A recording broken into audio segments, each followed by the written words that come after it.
इंसान दुनिया का हर धोखा बर्दाश्त कर लेता है और शायद भूल भी जाता है, मगर हमारे अपनों की चालबाजियां और धोखेबाजी सारी उम्र याद रहती है। खास तौर पर तब जब आप अपनों को बहुत ज्यादा मानते हो, उन्हें इज्जत सम्मान देते हो, उन पर अपने आप से ज्यादा भरोसा करते हो, मगर वह रिश्तों की आड़ में आपको इस्तेमाल कर रहे हो, आपको धोखा दे रहे हो। और जब सच्चाई आपके सामने खुलकर आती है तो फिर आपको बहुत ज्यादा दुख होता है, और यह दुख सारी जिंदगी रहता है। उसने भी अपनी जिंदगी में अपनों से ऐसा ही धोखा खाया था, जो उसे याद आने पर नए सिरे से दुखों में डाल देता था। आज घर आया तो पहले अपनी माँ के पास जाकर उनका आशीर्वाद लिया था। उसकी आदत थी घर आते ही वो सबसे पहले अपनी माँ के पास जाता, उनके पैर छूकर आशीर्वाद लेता। उसकी माँ ने उसे प्यार करते हुए अपने पास बैठा लिया और उसका हाल चाल पूछने लगी। बातों बातों में उन्होंने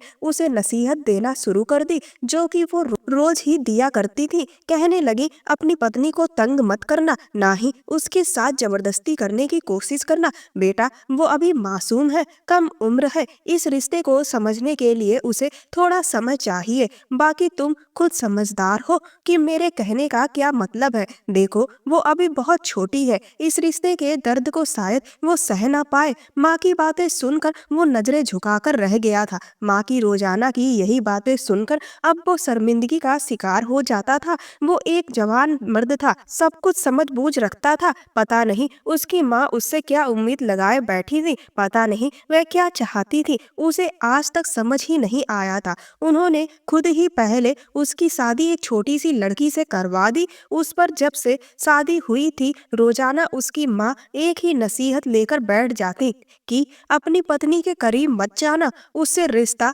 मत बनाना, उसे थोड़ा समय दो। जब वह पूरी तरह जवान हो जाए तो उसे शादीशुदा रिश्ते की डोर में बांधना। वो इस रिश्ते को निभाने के लिए भी छोटी है। उसे अपनी माँ की यह बातें बड़ी अजीब लगती थी। जिस लड़की की शादी हो चुकी थी, उसके घर वालों ने विदाई भी कर दी थी, उसे उसकी माँ इतना नादान जाहिर करती जैसे वह कुछ ही साल की लड़की हो। वो रोजाना की तरह सर नीचे डालकर बैठा रहा और फिर थोड़ी देर में अपने कमरे में आया तो उसकी पत्नी सर झुकाए कमरे से बाहर चली गई। उसे झुलझुलाहट सी होने लगी थी। उसका उससे जायज रिश्ता था, वो उसका पति था, उसके लिए गैर नहीं था, लेकिन वो उससे हमेशा कतराती रहती थी। जैसे ही वो कमरे में आता, वह कमरे से बाहर चली जाती। हाँ, वो मानता है वह कम उम्र थी, लेकिन इतनी भी नहीं कि वह उसके साथ बैठकर दो चार बातें भी ना कर पाती। अगर उससे शादीशुदा रिश्ते की शुरुआत के लिए समय चाहिए था तो वह भी वो उसे देने के लिए तैयार था, लेकिन वह तो उससे बात ही नहीं करती थी। उसकी पत्नी, जिसका नाम नैन्सी था, उसकी उम्र 17 साल थी और उसकी उम्र 26 साल। वो मानता है वह कम उम्र थी, लेकिन वो कोई जाहिल नहीं था कि उसे कोई चोट पहुंचाता। उसकी पत्नी होने के बावजूद भी वो खुद को उसके सामने छुपा कर रखती थी। अब उसे अपनी माँ पर ही गुस्सा आने लगा था। यह सब उसकी माँ की वजह से ही हुआ था। उनकी रोजाना की दोहराए जाने वाली नसीहत ने उसकी पत्नी का भी दिमाग खराब कर दिया था, और उन्हीं नसीहत के चलते वह हमेशा खुद को उससे छुपा कर रखती थी। कभी कभी उसे लगता वाकई नैन्सी बहुत मासूम लड़की है, जो इन बातों के बारे में नहीं जानती। वो भी जबरदस्ती उसे परेशान करने की कोशिश नहीं करता था। वो उससे घबराती भी बहुत थी। हालांकि वह उसकी पत्नी थी, उसका उस पर हक था। रात को वो एक ही कमरे में सोते थे और अपनी पत्नी को अपने इतने करीब देखकर उसे कभी कभी रातों को नींद भी नहीं आती थी, लेकिन वो अपनी माँ की जिद के आगे मजबूर था। वो उसे हाथ भी नहीं लगा सकता था। उसकी माँ के कहने के अनुसार कम से कम अपनी पत्नी को 1 साल का समय और दो। जब तक वह 18 साल की नहीं हो जाती, तब तक उससे कोई भी रिश्ता मत बनाना। लेकिन एक बात समझ नहीं आती थी, जब वो उसके साथ रिश्ता ही नहीं बना सकता था तो उसकी माँ ने उसके साथ उसकी शादी क्यों की थी। कुछ साल और इंतजार कर लेती, उसके बाद शादी कर देती। उसे याद था, शादी की पहली रात भी इसी तरह उसकी माँ ने उसे कमरे में बुलाया था। जब वो अपनी माँ के कमरे में गया तो उन्होंने उसे अपने पास बिठाया, उसे मुंह दिखाई का तोहफा दिखाया, कहने लगी, यह अमानत है, संभाल कर रखूंगी, अभी देने का समय नहीं है। तुम्हारी पत्नी अभी बहुत छोटी है, उसको कुछ समय देना चाहिए ताकि वह दिमागी तौर पर इस रिश्ते के लिए तैयार हो जाए। तब उसने हैरान नजरों से अपनी माँ की तरफ देखा था। उसकी शादी उसकी माँ की मर्जी से हुई थी और आज की रात के हवाले से उसने ना जाने कितने सपने अपनी आंखों में सजा रखे थे। उसका दिल कितना बेचैन था अपनी पत्नी की संगत के लिए, और उसकी माँ ने उसके सारे अरमान तोड़ दिए थे। उसके चेहरे पर चिंता की लकीरें देखकर उसकी माँ उसे समझाने लगी कि बिहान, चिंता मत करो, बस कुछ ही समय की बात है। जब वह पूरी तरह से रिश्ते को समझने लगेगी और बड़ी हो जाएगी तो तुम अपनी शादीशुदा रिश्ते की शुरुआत करना।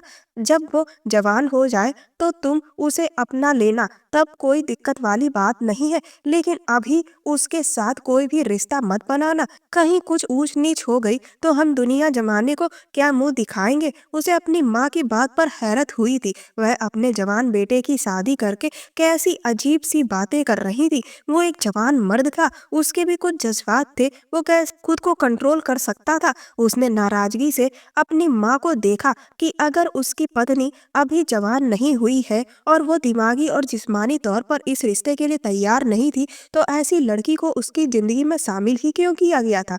क्या दुनिया में लड़कियां खत्म हो गई थी। उसे गुस्सा आया था। उसकी शादी की उम्र थी, वो जवान मर्द था, कोई नासमझ बच्चा नहीं था कि अपनी पत्नी के बड़े होने का इंतजार करता और उसे समय देता। उसकी बात पर उसकी माँ नजरें चुराते हुए बोली, मेरी मजबूरी थी, शादी जल्दबाजी में करनी पड़ी। लड़की बहुत ही प्यारी और मासूम है, मगर अनाथ है। उसके भाई जल्द से जल्द उससे जान छुड़वाना चाहते थे, उसके लिए एक शादीशुदा बूढ़े का रिश्ता देख रहे थे। मेरी सहेली की बेटी है और मैं उसे यूं बेसहारा नहीं छोड़ सकती। अगर मैं उसकी शादी तुम्हारे साथ ना करती तो उसके भाई पता नहीं कहाँ उसकी किस्मत फोड़ देते। इसीलिए उसकी जिंदगी खराब होने से बचाने के लिए मैंने उसकी शादी तुम्हारे साथ करवा दी। यह सच जानकर वो खामोश हो गया था। उसकी माँ प्यार से बोली कि मैं उम्मीद करती हूँ कि तुम मेरी बात का मान रखोगे। अपनी पत्नी को अभी कुछ मत कहना, उससे दूरी बना कर रखना।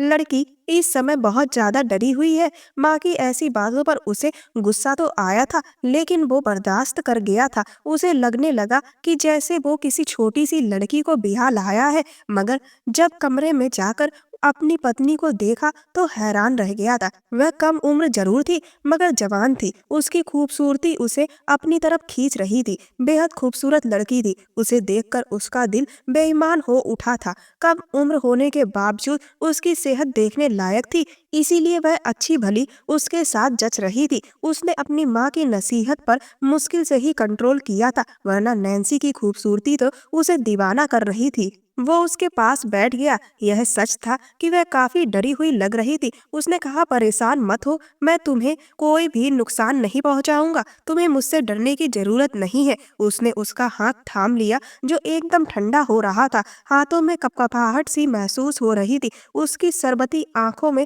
आंसू जगमगा रहे थे। उसकी गुलाबी रंगत डर की वजह से और भी ज्यादा सफेद हो चुकी थी। उसने उसे तसल्ली दी। उसने कहा, नैन्सी, तुम्हें इतना घबराने की जरूरत नहीं है, मैं तुम्हारे साथ कोई भी जबरदस्ती नहीं करूंगा। उसे हैरत भी हो रही थी कि वो उसे देखकर इतना डर क्यों रही थी। उसकी आंखों में डर समाया हुआ था। हालांकि वो कोई जालिम टाइप का मर्द नहीं था। अगर वह खूबसूरत थी तो खूबसूरत वो भी था, और उसकी उम्र भी ज्यादा नहीं थी। फिर भला उसके डरने की क्या वजह थी।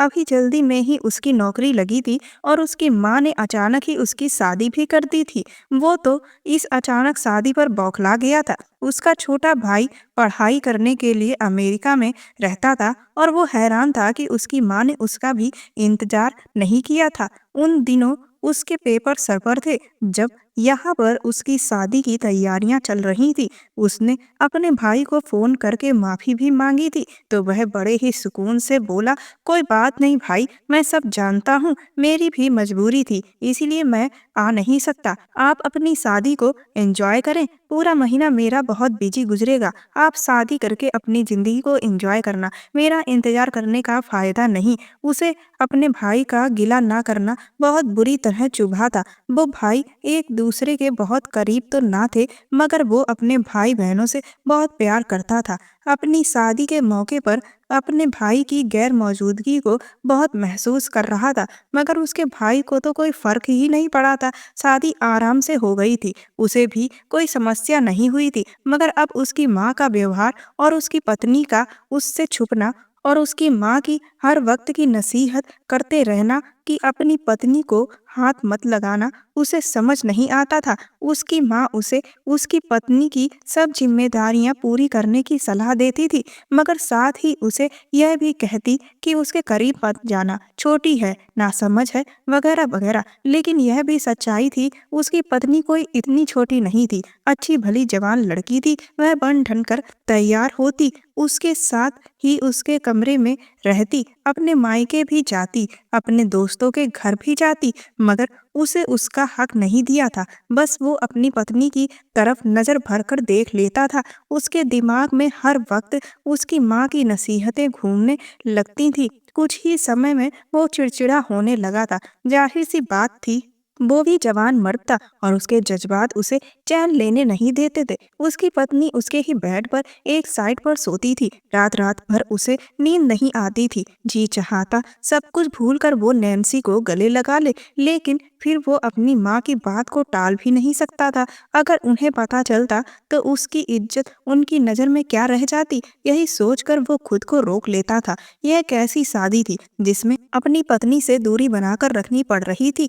ऑफिस में भी उसका मन नहीं लगता था। बस जिंदगी में वो सुकून चाहता था। वो चाहता जब वो थका हारा घर आए तो उसकी पत्नी मुस्कुराकर उसका स्वागत करे। जब रात को थक कर सोने के लिए लेटे तो उसकी बाहों में अपनी सारी थकान भूल जाए। उसका जी चाहता जब वह तैयार हुए तो वो उसकी तारीफ करे, उसके लिए गजरे लाए, चूड़ियां लाए, मगर यहाँ उसके बीच ऐसा कोई संबंध था ही नहीं। अगर वो भूल कर भी अपनी पत्नी के लिए कोई तोहफा ले भी आता या कभी उसकी तारीफ कर देता तो वह ऐसे घबरा जाती जैसे उसने कोई बहुत बड़ा जुर्म कर दिया है। उसके खूबसूरत चेहरे पर डर फैल जाता और वह फौरन से उसके पास से भाग जाती। उसे यह सब कुछ बुरा लगता था। थक हार कर उसने नैन्सी को उसके हाल पर छोड़ दिया, मगर वो उसे चाहकर भी नजरअंदाज नहीं कर पाता था। वो एक ही कमरे में रहते थे, एक ही बेड पर सोते थे। उसके लिए यह सब मुश्किल था। नैन्सी ऐसी लड़की थी जिसे देखकर अच्छे अच्छे लड़कों के ईमान डगमगा जाते। वो तो फिर भी उसका पति था। वो खूबसूरत नाजुक सी लड़की थी और जब तैयार होकर खड़ी होती तो उसकी नज़रों से हटती ही नहीं थी। उसकी नज़रों को उसकी माँ ने भी भाप लिया था और उसे अकेले में कहती, विहान यह क्या हरकत है? मैं देख रही हूँ तुम नैन्सी की तरफ कुछ ज्यादा ही बेबाक नज़रों से घूरने लगे हो। तुम मेरी नसीहत भूल गए हो। माँ की बात सुनकर वो शर्मिंदा हो जाता। उसकी माँ में उसकी जान बसती थी। वो लौटकर कुछ कह भी नहीं सकता था कि अगर आपको मुझे और नैन्सी को अलग ही रखना था तो मेरी शादी क्यों कराई थी, और जब अलग ही रखना है तो उसे अलग अपने कमरे में सुलाया करे, मेरे कमरे में मत भेजा करे। मुझे अपने पर काबू पाना मुश्किल हो जाता था। उसकी माँ भी अजीब हरकतें करती थी। ना वो उसे देख सकता था, ना वो उसे छू सकता था। जब वो ऑफिस से थका आरा आता तो वो किचन में लगी होती और जब खाना खाकर वो कमरे में चला जाता तो उसकी एक झलक देखने के लिए वो घंटों उसका इंतजार करता रहता, लेकिन वो कमरे में नहीं आती थी। थक हार कर उसका इंतजार करते करते जब वो सो जाता तब वो चुपचाप आकर बेड के कोने पर लेट कर सो जाती। जिंदगी यूं ही बोर सी गुजर रही थी। एक बार उसे खुद पर कंट्रोल नहीं रहा। सोते हुए उसका हाथ नैन्सी के जाकर लगा था। उसके जज्बात जाग गए थे। उसके दिल की धड़कनों ने शोर मचाया था। खुद पर कंट्रोल पाना मुश्किल था। अचानक ही उसने उसे खींचकर अपने सीने से लगा लिया था। उसकी इस हरकत पर वो हड़बड़ाकर उठ बैठी थी। जो कुछ भी हुआ था वह अचानक ही हुआ था और उसकी इतनी सी हरकत पर ही वह चीखने लगी थी, चिल्लाने लगी। शोर की आवाज सुनकर उसकी माँ भी कमरे में आ गई और उसकी इस हरकत पर उसे हजार बातें सुनाने लगी। कहने लगी, तुम्हें शर्म नहीं आती? मैंने तुम्हें कितनी बार समझाया है कि वह अभी छोटी है, उसे थोड़ा समय दो, लेकिन तुम्हें तुम्हारी जवानी संभाली नहीं जाती। इस बार उसे भी गुस्सा आ गया। उसने कहा, माँ, जब आपको मुझे और नैन्सी को मिलने ही नहीं देना था तो आपने मेरी शादी ही क्यों कराई? अपनी पत्नी के करीब होना एक नेचुरल सी इच्छा होती है जो मेरे अंदर भी जागती है। मैंने कोई गलत काम नहीं किया है। उसकी माँ यह बात नहीं जानती थी कि पति पत्नी के बीच इस तरह की दखल अंदाजी करना गलत बात होती है। यह बातें उसे गुस्सा दिलाने लगती थी, लेकिन वो चाहकर भी अपनी माँ को जवाब नहीं दे पाता था। लेकिन आज उसका सब्र जवाब दे गया था। वो गुस्से से ऊपर छत पर चला गया। उस रात उसकी माँ उसके कमरे में नैन्सी के पास ही सो गई थी। नैन्सी सिसक रही थी और वो उसे चुप करवाती रही। वो ऊपर छत पर चला गया था। वो अपनी माँ की वजह से अपना हक अपनी पत्नी से नहीं ले पा रहा था और ना ही नैन्सी को उसके हक का प्यार उसे दे पा रहा था। देने की कोशिश भी करता तो वो चीखने चिल्लाने लगती। पता नहीं नैन्सी के साथ क्या प्रॉब्लम थी। आज तक उसने उससे कोई बात भी नहीं की थी कि वो उसके अंदर के डर को निकाल पाता। समय यूं ही गुजर रहा था और दिन पर दिन उसकी पत्नी नैन्सी और भी ज्यादा खूबसूरत होती जा रही थी। हालांकि उसकी बहनों के साथ नैन्सी की अच्छी खासी दोस्ती हो चुकी थी। हंसती मुस्कुराती गहरे रंग के कपड़े पहने वह यहाँ से वहां घूमती रहती थी और उसका दिल उसे देख देख कर बेकरार होने लगता था। लेकिन उसे उसका बिल्कुल भी एहसास नहीं था। समय के साथ साथ उसका डर तो उससे खत्म हो चुका था, लेकिन अब वो उससे लापरवाही बरतने लगी थी। उसे भी अब इस बात का अंदाजा हो चुका था कि उसकी माँ उन दोनों को रिश्ता बनाने से रोक रही थी। उसे उसके करीब नहीं जाने देंगी। उसे अपनी माँ की हरकतों पर विश्वास नहीं आता था। एक बार जब नैन्सी ने उसे सोता हुआ जानकर कमरे में आई और सोने के लिए बेड पर लेट गई, उसी समय उसने लाइट जला दी थी। उसे जागते देखकर वह एकदम हड़बड़ाकर उठ बैठी। उसने कहा, नैन्सी, मुझे तुमसे कुछ जरूरी बात करनी है। लेकिन वह कहने लगी, मुझे आपसे कोई बात नहीं करनी, प्लीज आप सो जाएं, मुझे भी सोना है। उसने कहा, नैन्सी, लेकिन मुझे नींद नहीं आ रही। हमारी शादी को इतना समय हो गया है और मैं तुमसे 2 मिनट भी ढंग से बात नहीं कर पाया हूँ। ठीक है, अभी हम शादीशुदा रिश्ते की शुरुआत नहीं करेंगे, लेकिन कम से कम तुम मुझसे बात तो कर सकती हो, मुझसे दोस्ती तो कर सकती हो ना। उसकी बात पर उसने उसकी तरफ देखा था। उसकी आंखों में अब डर नहीं बल्कि हैरानी थी। कहने लगी, प्लीज मुझसे दूर रहें, मेरे करीब मत आए। उसने कहा, लेकिन आखिर वजह क्या है? मैं तुम्हारे करीब क्यों ना आऊं? क्या तुम्हारा दिल नहीं मचलता मेरी संगत के लिए? जहाँ तक मैं जानता हूँ, जितने ही लड़के अपनी हमसफर की संगत के लिए बेकरार रहते हैं, उतनी ही लड़कियों को भी इस बात की इच्छा होती है कि वो अपने हमसफर के करीब जाए। क्या तुम्हारी ऐसी इच्छा नहीं होती? उसकी ऐसी बातें सुनकर वह शर्म से लाल हुई थी।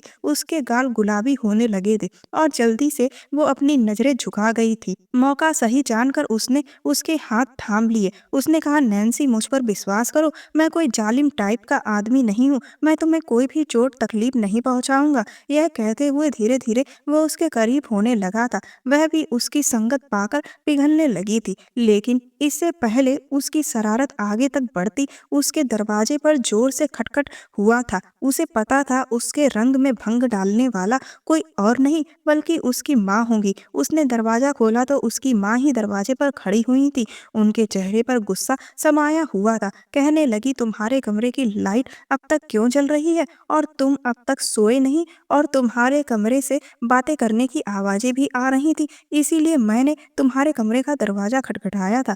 फिर उसके बाद वो नैन्सी से बोली, नैन्सी, तुम भी अभी तक जाग रही हो? तुम दोनों आपस में क्या बातें कर रहे थे? उसने कहा, माँ, मैं आपकी नसीहत भूला नहीं हूँ, लेकिन आपको इस तरह रात के समय मेरे कमरे में नहीं आना चाहिए था। लेकिन उसकी माँ ने गुस्से से उसे झाड़ दिया। कहने लगी, तुम तो चुप भी रहो। फिर वो नैन्सी के पास आई। कहने लगी, चुपचाप अपना तकिया उठाओ और सोफे पर जाकर सो जाओ और मेरी नसीहत को दोनों याद रखना कि एक दूसरे के करीब भी मत आना। अगर ऐसा कुछ मैंने सुना तो मुझसे बुरा कोई नहीं होगा। यह कहकर वो कमरे से जा चुकी थी और नैन्सी अपना तकिया उठाकर सोफे पर लेट गई। वो दिल मसोस कर वहीं बेड पर बैठ गया था। आखिर उसकी माँ को उससे दिक्कत क्या थी, उसे समझ नहीं आता था। अब तो उसकी माँ ने उसे नैन्सी के साथ कहीं बाहर आने जाने पर भी पाबंदी लगा दी थी।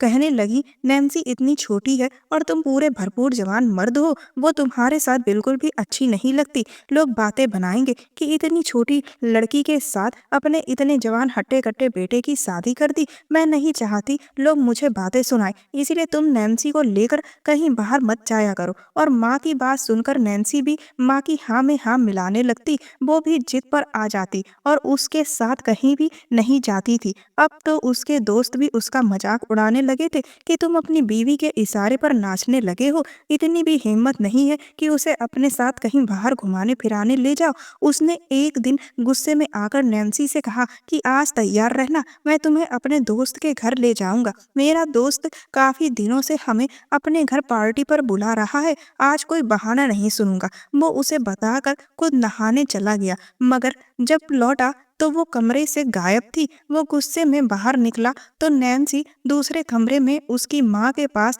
परेशान सी बैठी थी और उसकी माँ गुस्से में ना जाने क्या क्या बोल रही थी। वो सामने गया तो उसकी माँ ने उसे बुलाया और गुस्से से घूरते हुए बोली कि मैंने तुम्हें कितनी बार समझाया है, नैन्सी पर इस तरह जबरदस्ती करने की कोशिश मत करो। वो अभी छोटी है, मासूम है, यूं अकेली अनजान लोगों के घर जाकर परेशान हो जाएगी। उसे अब नैन्सी पर गुस्सा आने लगा था। उसे क्या जरूरत थी हर बात माँ को बताने की। उसने कहा, नैन्सी तुम्हें भी चैन नहीं है, तुम्हें क्या जरूरत थी माँ को यह सब बताने की, चुपचाप मेरे साथ चली जाती, माँ को कभी भी पता नहीं लगता। उसकी बात सुनकर माँ ने गुस्से से उसे घूरा था, जबकि नैन्सी घबरा गई थी। लेकिन इस बार उसने माँ के गुस्से की परवाह किए बगैर कहा, माँ नैन्सी मेरी पत्नी है और मैं उसे अकेला नहीं छोड़ूंगा। उससे मुझे कोई परेशानी नहीं होगी और ना ही मेरे साथ जाकर उसे किसी परेशानी का शिकार होना पड़ेगा। राजीव मेरा बहुत अच्छा दोस्त है और मैं उसे मना नहीं कर सकता। माँ उसका गुस्सा महसूस करके कुछ नरम पड़ गई थी और प्यार से बोली, बेटा तुम समझदार हो, समझने की कोशिश करो। मेरी मजबूरी थी जो मैंने नैन्सी की शादी तुमसे कर दी, मगर मैं चाहती हूँ तुम कुछ समय के लिए यह बात भूल जाओ कि तुम्हारी कोई पत्नी भी है।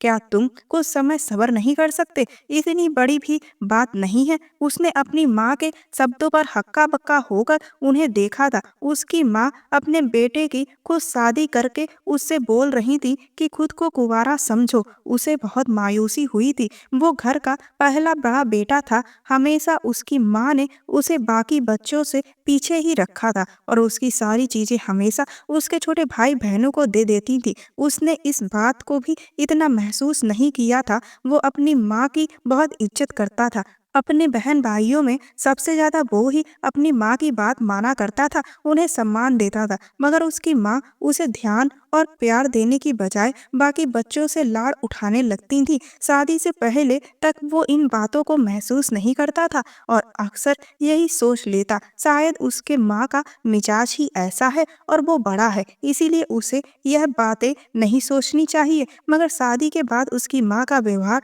उससे बदलने लगा था। वो इस वक्त भी मायूसी से अपनी माँ को कहने लगा कि मैंने कोई जल्दबाजी नहीं दिखाई है, मैं अपनी पत्नी को समय दे रहा हूँ, उसे समझने की कोशिश भी कर रहा हूँ। अगर वह मेरे साथ जितने समय रहेगी उसका डर भी उतना ही निकलेगा। वो भी मेरे साथ घुलेगी मिलेगी तो हमारी शादीशुदा रिश्ते की अच्छी शुरुआत होगी और मैं मान भी लूँ कि मैं उसे भूल जाऊं कि मेरी कोई पत्नी नहीं है। लेकिन मेरे दोस्त नहीं भूले कि मेरी शादी हो चुकी है। उन्होंने मुझे और नैन्सी को अपने घर दावत पर बुलाया है। मैं बार बार मना करते करते तंग आ चुका हूँ और राजीव मेरा बहुत अच्छा दोस्त है और अब तो राजीव मुझसे नाराज होने लगा है। उसे लगता है कि मैं जानबूझकर नैन्सी को उसके घर लेकर नहीं जाना चाहता। अगर मैं उसे उसके घर लेकर जाऊंगा तो क्या दिक्कत है? मैं उसका पति हूँ, उसे कोई नुकसान नहीं पहुंचाऊंगा और भला उसे मुझसे क्या खतरा हो सकता है? उसे हैरत थी कि उसकी माँ छोटी सी बात का बतंगड़ क्यों बना रही थी। पहले तो उसे भी यही लगा कि कम उम्र की वजह से उसकी माँ सावधानी का बोलती थी, मगर अब अपनी माँ की इस तरह की बातें उसे चौंकाने लगी थी। वो गुस्से से अपने कमरे में चला गया। उसे बहुत दुख हो रहा था। उसने अपने पापा को बहुत ही कम उम्र में खो दिया था, मगर अपनी खानदानी जमीन जायदाद की वजह से उन्हें कभी भी तंगी नहीं हुई थी। अपने पापा का वो सबसे लाडला बेटा था, मगर बाप की मौत के बाद अकेला रह गया था। जब पापा की डेथ हुई उस समय वो सिर्फ 6 साल का था। उसने हमेशा महसूस किया था उसकी माँ बाकी बहन भाइयों को ज्यादा मोहब्बत देती और वो शिकवा करता तो उससे कह दी कि तुम बड़े हो, तुम्हारे बहन भाई छोटे हैं और बाप की कमी ज्यादा महसूस करते हैं। वो रोते रोते खुद ही चुप हो जाता था और उसकी माँ उसके छोटे बहन भाइयों में लगी रहती थी। मगर जैसे जैसे वो बड़ा होता गया, साफ महसूस करने लगा जैसे उसकी माँ उसे जानबूझकर नजरअंदाज कर देती है और छोटे बहन भाइयों पर खूब ध्यान देती थी। बचपन में उसका रंग भी थोड़ा सांवला था क्योंकि उसके पापा की गहरी सांवली रंगत थी, लेकिन उसकी माँ गोरी चिट्टी थी। जैसे जैसे बड़ा होता गया, उसकी सेहत और रंग रूप भी निखरता चला गया। वो बहुत ही हैंडसम और खूबसूरत नौजवान हुआ था। वो बिल्कुल अपने बाप पर गया था, मगर उसके बाकी के बहन भाई उसके बाप की तरह सांवली रंगत के नहीं, उसकी माँ की रंगत की तरह सफेद थे। हालांकि उसे कोई देखता तो उसे भी कोई कम खूबसूरत नहीं कह सकता था, लेकिन अपने बहन भाइयों के सामने उसका रंग कुछ दब सा जाता था और इसी हीन भावना की वजह से वो अपने कमरे के अंदर बंद होता चला गया था और अलग अलग रहने लगा। उसकी किसी भी बहन भाई से नहीं बनती थी। उसे लगने लगा उसकी माँ को भी वो प्यारा नहीं लगता। उसने हिंदुस्तान में रहकर पढ़ाई की, जबकि उसके छोटे भाई को कम उम्र में ही उसकी माँ ने अमेरिका पढ़ने के लिए भेज दिया था। उसे उस समय भी नाइंसाफी महसूस हुई थी, मगर उसकी माँ ने उसे प्यार से समझा दिया कि तुम बड़े हो, तुम्हारी घर को जरूरत है, तुम्हारी बहनें छोटी हैं, घर में मर्द का होना जरूरी है, वह छोटा है, उस पर कोई जिम्मेदारी नहीं है, इसीलिए बाहर भेज दिया। वो भी यही सोचकर खामोश हो गया कि वो बड़ा है और घर पर उसकी जरूरत है। मगर उसकी माँ का रवैया दिन पर दिन खराब होता चला गया।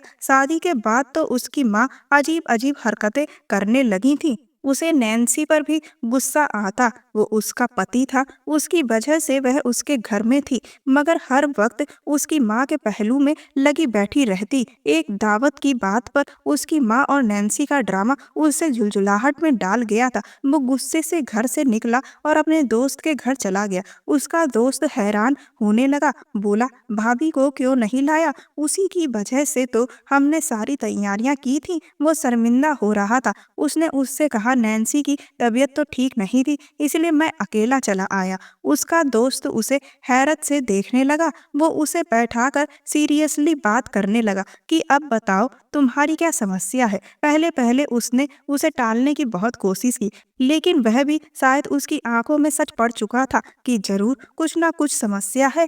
कहने लगा, कुछ ना कुछ तो समझ गया हूँ कि तुम्हारी शादी नॉर्मल नहीं है, कुछ ना कुछ समस्या चल रही है, तुम खुश नजर नहीं आते हो। वो अपने दोस्त के सवाल पर सर झुका गया। अब उसकी बात से और ज्यादा इनकार नहीं कर पाया। वो वाकई अपनी शादी से खुश नहीं था। यह शादी उसके लिए अब बोझ बन चुकी थी। अपने दोस्त के सवाल पर उसके अंदर का गुस्सा फट पड़ा था, जो वो इतने दिनों से अपने अंदर दबाए बैठा था। उसने अपनी माँ और नैन्सी के बारे में उसे सब कुछ बता दिया। उसकी माँ की नाइंसाफी उसे माँ से दूर कर गई थी। उसका दोस्त भी हैरान होने लगा। वो बोला, तुम्हारी माँ पर हैरत है? कहने लगा, आंटी को चाहिए मैं तुम्हारी पत्नी को समझाती, उल्टा भाभी को तुमसे दूर कर रही है। वो खामोशी से बैठा, उसकी बातें सुनता रहा। वो कभी अपनी माँ के बारे में ऐसी कोई बात नहीं सुनता था, मगर आज उसे माँ पर गुस्सा आ रहा था। दोस्त कहने लगा,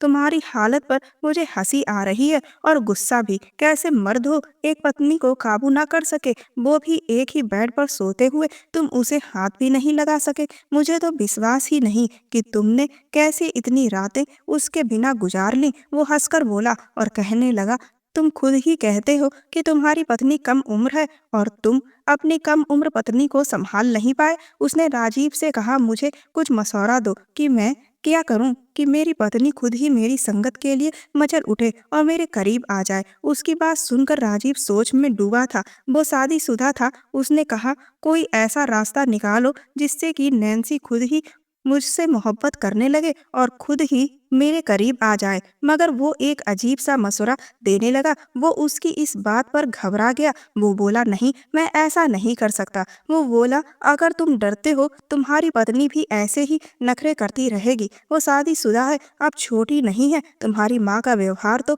बताता है कि वह सारी उम्र तुम्हें कुंवारा ही बनाए रखेंगी। वो भी सोच में गुम हो गया था। उस दिन घर पहुंचा तो नैन्सी कमरे में सो रही थी। वो उसे देखने लगा। अब अपनी बेकरारी पर काबू नहीं पा सकता था। उनकी शादी को 3 महीने होने वाले थे। वह अपने घर के बुरे हालातों में पली लड़की थी। शादी के बाद दिन पर दिन निखरती चली गई थी। कमरे की हल्की रोशनी में उसका हुस्न उसे पागल करने लगा। वो फौरन से कमरे से निकला, माँ के कमरे में चला गया। माँ उसका ही इंतजार कर रही थी। कहने लगी, कहाँ चले गए थे? कब से फोन कर रही थी? उसने कहा, दोस्त के यहाँ गया था। उसकी माँ बताने लगी, कल संडे है, इसीलिए तुम्हारी बहनें अपनी मौसी के घर जाना चाहती थी। मैं तुम्हें फोन करती रही, लेकिन तुम नहीं आए तो तुम्हारे कजन को बुलाना पड़ा, तो वही उन दोनों को लेकर गया है। उसने दोस्त का बहाना बनाया। उसके दोस्त का प्लान उसके दिमाग में चल रहा था। मौका अच्छा था, घर पर बहनें भी नहीं थी। उसने अपनी माँ से पूछा, आपने खाना खा लिया? माँ बोली, हाँ मैंने खा लिया, मुझसे इंतजार नहीं होता, और तुम्हारी पत्नी भी खाना खाकर सो चुकी है। उसे तो सोने की इतनी जल्दी थी कि मुझे दूध देना भी भूल गई। मैंने अभी तक दवा नहीं खाई है। वो जल्दी से उठकर खड़ा हुआ। उसने कहा, मैं आपको दूध गर्म करके दे देता हूँ, आप दवा खाकर आराम से सो जाना। उसकी माँ उसे आशीर्वाद देने लगी। दोस्त के प्लान के अनुसार उसने दूध में नींद की दवाई मिलाई और वह दूध अपनी माँ को दे दिया। उसकी माँ ने दवा खाई और नींद में जल्दी ही चली गई थी, क्योंकि दूध में नशे की दवा मिली हुई थी। वो सुकून से नैन्सी के पास पहुंच गया था। उसे जगाने पर वह एकदम से घबरा गई थी, हमेशा की तरह डर गई और उससे दूर हटने लगी। जल्दी से मम्मी जी की आवाजें लगाने लगी, लेकिन उसने आगे बढ़कर उसके मुंह पर हाथ रख दिया। और वैसे भी अगर वह चिल्लाती तो कोई फायदा नहीं था, क्योंकि उसकी माँ तो गहरी नींद में सो चुकी थी। उसकी पुकार सुनने वाला कोई नहीं था। धीरे धीरे वो उसके करीब होने लगा। उसने कहा, नैन्सी, तुम मेरी पत्नी हो, तुम्हें मुझसे डरने की जरूरत नहीं है। लेकिन उसे खुद से जबरदस्ती वह दूर करने लगी। आज उसने नैन्सी की एक नहीं सुनी थी। उसने उसे गले से लगा लिया था और उसे विश्वास दिलाया कि तुम मेरी पत्नी हो और मैं तुम्हें कोई भी नुकसान नहीं पहुंचाऊंगा। धीरे धीरे वो उसे अपने प्यार का एहसास दिला रहा था। उसकी बाहों में धीरे धीरे वह भी अब कंफर्टेबल होने लगी थी। अब उसने खुद को छुड़ाने की कोशिश करना बंद कर दी थी, और जैसे ही उसने अपने आप को उसके हवाले किया, उसने उसे कसकर गले लगा लिया था। उस रात उसने उसे उसका हक दिया था। उनके बीच सब कुछ हो गया था जो बहुत पहले हो जाना चाहिए था। शादी के 3 महीने बाद आज उसकी सुहाग रात हुई थी। उसकी मोहब्बत पाकर उसके अंदर का सारा डर निकल चुका था। लेकिन जो बात उसने उसे बताई थी, उसके सर पर आसमान टूट पड़ा था। उसे तब समझ आया वो उससे इतना डरती क्यों थी, उससे क्यों दूर भागती थी। वो सुबह उठा तो नैन्सी चुपचाप बैठी हुई थी और उसकी माँ गुस्से से भरी बैठी थी। उसने कोई जुर्म नहीं किया था, मगर पता नहीं क्यों फिर भी वो परेशान हो गया था। उसकी माँ गुस्से से कहने लगी, तुम्हें मना किया था, फिर भी तुमने नैन्सी के साथ जबरदस्ती क्यों की? उसकी हिम्मत पर उसकी माँ गुस्से से तिलमिला रही थी। नैन्सी भी अलग मुंह लटकाए बैठी हुई थी। हालांकि रात को तो उसका मूड एकदम खुशगवार हो गया था, लेकिन पता नहीं अब माँ ने उसे कौन सी पट्टी पढ़ाई थी कि रो रो कर उसकी आंखें सूजी हुई थी और अब भी उसका मुंह उतरा हुआ था। वो कुछ बोल नहीं पा रहा था। नैन्सी माँ को बताने लगी कि इन्होंने मेरे साथ जबरदस्ती की थी, मैंने मना किया, लेकिन मेरे मना करने पर भी बिहान नहीं माने थे। लेकिन अगली बात जो उसकी माँ ने कही, वो तो हैरान रह गया था। पूरी आंखें खोलकर अपनी माँ को देखने लगा कि कहीं उन्होंने कुछ गलत तो नहीं कह दिया। कहने लगी कि मैं तुमसे कह रही हूँ, अभी के अभी नैन्सी को तलाक दो, तुम इस लड़की के काबिल नहीं हो। वो तो पत्थर बन गया था। और यह बात सुनकर पहली बार नैन्सी भी घबराई थी। वो हैरत से माँ की तरफ देखने लगी। उसने कहा, माँ, मैं शर्मिंदा हूँ, मुझे नैन्सी की मर्जी के बिना यह काम नहीं करना चाहिए था। लेकिन आप विश्वास करें, नैन्सी भी मेरे साथ खुश थी। मैंने उसे कोई भी तकलीफ नहीं पहुंचाई थी और यह हम दोनों के रिश्ते का हक था। मैंने कोई गलत काम नहीं किया, फिर मैं कैसे नैन्सी को तलाक दे दूं? लेकिन उसकी माँ अपनी बात पर डट गई। बोली, तुम उसे तलाक दो, मैं तुम्हारी शादी किसी और लड़की से करवाऊंगी जो तुम्हारी ही उम्र की होगी, बस इसे छोड़ दो। वो हैरान था, लेकिन माँ जिद पर अड़ी रही, बार बार तलाक का बोल रही थी। अब नैन्सी रोने लगी थी, कहने लगी, नहीं नहीं, ऐसा मत करो प्लीज, मुझे तलाक मत देना। आगे से मैं आपकी कोई भी शिकायत मम्मी जी से नहीं करूंगी। मुझसे गलती हो गई जो मैंने मम्मी जी से शिकायत लगा दी। बस आप मुझे तलाक मत देना। मेरे भाइयों को मेरी जरूरत नहीं है। तलाक लेकर गई तो घर में भाभियां मुझे रुकने नहीं देंगी। अब वो रोने लगी थी। कभी उसकी माँ से माफी मांगती, कभी उससे माफी मांगने लगती। उसकी विनती पर उसकी माँ उसे चुप करवाने लगी, कहने लगी तुम्हें इस घर से कोई नहीं निकालेगा। वो उलझ गया था, सर पकड़कर बैठ गया। पत्नी रो रही थी और माँ जिद पर अड़ी हुई थी कि तलाक दो। वो इसी उलझन में घर से निकल गया था। उसका सर चकरा रहा था। नैन्सी भी रास्ते पर आ गई थी, पर उसकी माँ को ना जाने क्या हुआ था कि तलाक पर जोर दे रही थी। घर में एक उदासी सी फैल गई थी। उस समय वो घबरा गया। जब नैन्सी अपना सामान समेटकर कमरे से चली गई, उसने माँ से सवाल किया तो वह सुकून से बोली, अब वो अलग रहेगी, तुम उसे तलाक दो। उसे गुस्सा आ गया। उसने कहा, मैं उसे तलाक नहीं दूंगा। मेरी पत्नी है वह, और मैं उसके साथ रहना चाहता हूँ, और नैन्सी भी मेरे साथ रहने पर राजी है। उसे मुझसे कोई शिकायत नहीं है। कल उसने आपके मुंह पर यह बात साबित कर दी थी, लेकिन उसकी माँ उसे समझाने लगी और तलाक देने पर जोर देने लगी, और उसने भी साफ इनकार कर दिया। कई दिन गुजर गए थे। उसकी माँ उससे बस यही बहस करती रहती। उसकी पत्नी दोबारा उसके सामने नहीं आई थी। इन्हीं दिनों उसका छोटा भाई अमेरिका से लौट आया था। जब उसने सुना तो वो भी उसे समझाने लगा कि इतनी सी छोटी पत्नी की यही प्रॉब्लम होती है। देखो ना भाई, वो ना समझती है और इतनी सी छोटी बात पर आपका तमाशा बना दिया। तलाक देकर उससे जान छुड़ा ले। लेकिन उसने इनकार कर दिया। उसने अपने भाई से कहा, शायद पहले मैं उसको तलाक दे देता, मगर अब मैं नैन्सी को नहीं छोड़ सकता। हमारा रिश्ता मजबूत हो चुका है। मैं देख चुका हूँ कि वो खुद भी तलाक नहीं चाहती। उसकी माँ अलग उससे नाराज बैठी थी और भाई भी समझाने लगा कि नैन्सी को तलाक दे दो, लेकिन वो उसे तलाक नहीं दे रहा था। उसके घर वालों ने नैन्सी को बंद कर रखा था और उसे मिलने भी नहीं देते थे। अब उसे अपने घर वालों की हरकतों पर अफसोस हो रहा था। कोई भी उसका साथ नहीं दे रहा था। उसे नैन्सी की उस रात बोली जाने वाली बात याद आने लगी कि बिहान तुम तो बहुत अच्छे हो, लेकिन तुम्हारी माँ तो कहती थी कि तुम बहुत बुरे इंसान हो, तुम्हारे साथ रहना सही नहीं है, तुम्हें औरत की इज्जत की कोई परवाह नहीं है, तुम मेरे साथ जबरदस्ती करोगे, मुझे मारोगे। तुम्हारी माँ मुझसे यही कहा करती थी। उस रात नैन्सी बहुत खुश थी और उसे सारी बातें बता रही थी। वो हैरान था, आखिर उसकी माँ नैन्सी को उसके बारे में ऐसा क्यों कहती थी। उसके भाई ने एक दिन परेशान होकर कहा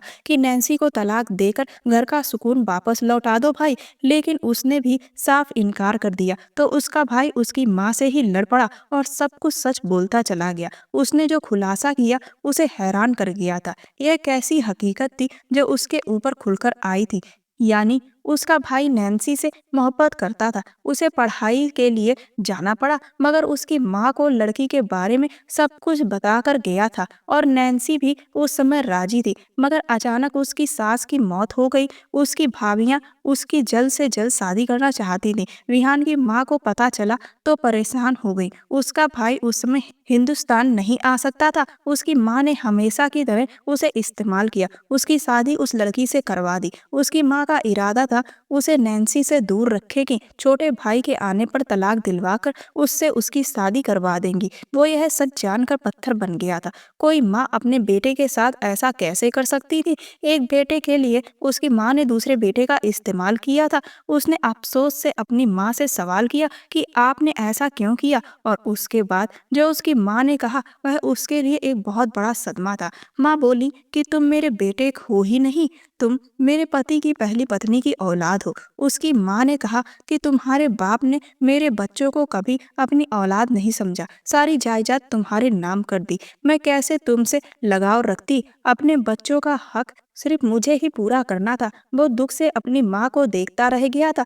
उसकी माँ चाहे जो भी समझती हो, लेकिन बिहान ने उन्हें सगी माँ समझा था।